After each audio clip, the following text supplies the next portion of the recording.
What's up, everybody? OMB.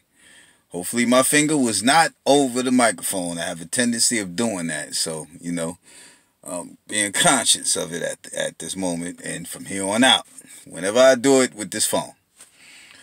Look, I appreciate y'all subscribing to the channel. Do subscribe if you're not subscribed, and hit the bell icon so you can be notified for future videos. Oh yeah. I am going to talk about these two again.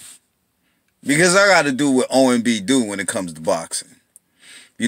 I look at things, different. Let's start off with Kovalev. Who, besides Andre Ward, and I won't even use, I'll use him later on, but who besides Andre Ward was a challenge, a real challenge for Kovalev? Now, I know some of y'all may say Bernard Hopkins. How old was Bernard Hopkins? Let that have been a 29-year-old Bernard Hopkins, and Kovalev would have been done with. You know what I'm saying? So you can't use that. He fought Elite Alvarez twice. He lost once. He came back and spanked his behind.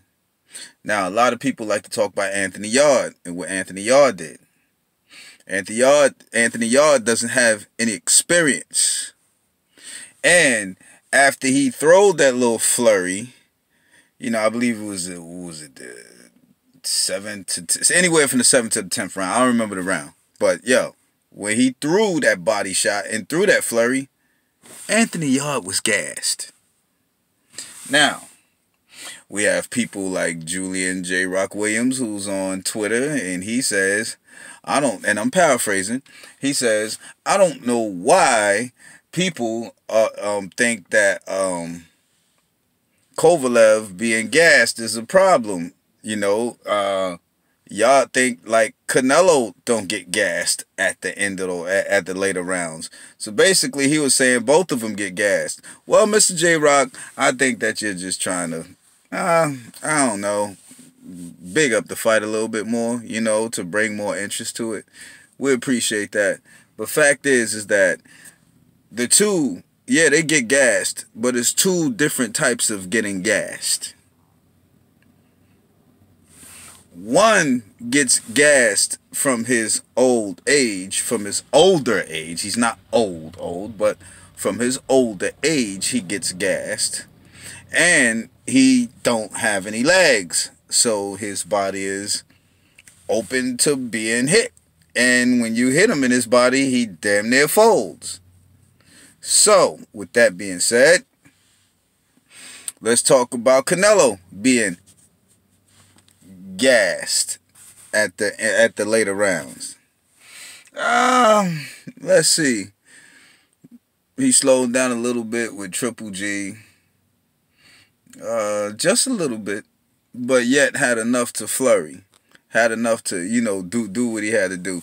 But hold on, let's talk about, before we get into that, let's talk about the level of competition Canelo have fought. Canelo have dealt with some slicksters, B. You know what I'm saying? Canelo had dealt with Austin freaking Trout and had him doing the stinky leg. You know what I'm saying? And Austin Trout, y'all can say what y'all want about him.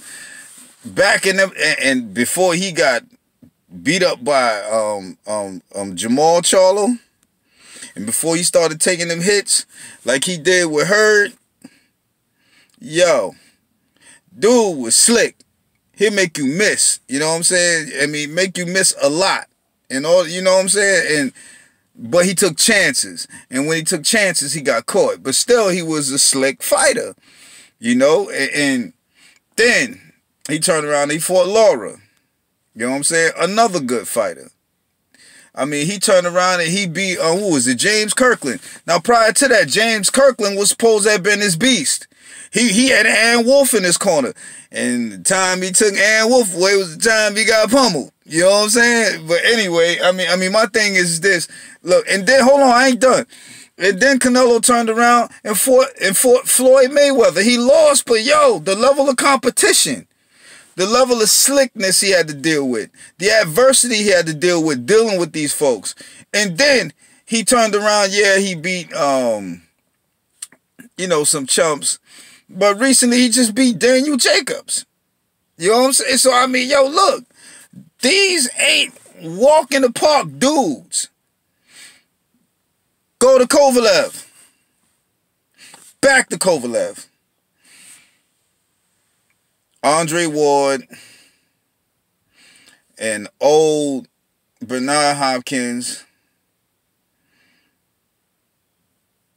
Alida Alvarez, who, you know what I'm saying, he alright. And I can't even count Anthony Yard because he ain't got no experience, B. So, I mean, yo, and he got hurt by that dude. Now, do you guys honestly think that Canelo is not going to have enough strength or energy to punish Kovalev in the later rounds? Man, y'all crazy, man. Y'all bugging. I don't know who y'all been watching. And I, look, it took me a while to get on to get with the Canelo thing, but yo, when you watching, bro, he can fight, man. Y'all need to just stop it, B. And I ain't trying to pull Canelo. I ain't even fond of De La Hoya at all, B. But look, I'm gonna call it how I see it. Dude can fight. He gonna kick Kovalev ass, y'all. Yo, the movement. You know what I'm saying? I mean the speed. Because you gotta think about it. Now, from what I heard, it's gonna be at a catch weight. The catch weight ain't 175. That means they meet somewhere in between or whatever they agree to. You know what I'm saying? So, I mean, I'm just telling you, man, that, yo, Kovalev, yo, the youth, and I appreciate, man, the Watcher. I appreciate the Watcher pointing that out. He pointed that out, too. Canelo has youth on his side, y'all, along with the experience, along with the adversity he had. Man, he fought a lot of fights. It wasn't, now, granted, at the beginning, it was a whole bunch of nobodies, but then he started getting into fighting somebodies and somebodies and somebodies. How many somebodies have Kovalev fought? Y'all need to quit that, man. OMB signing out. Peace.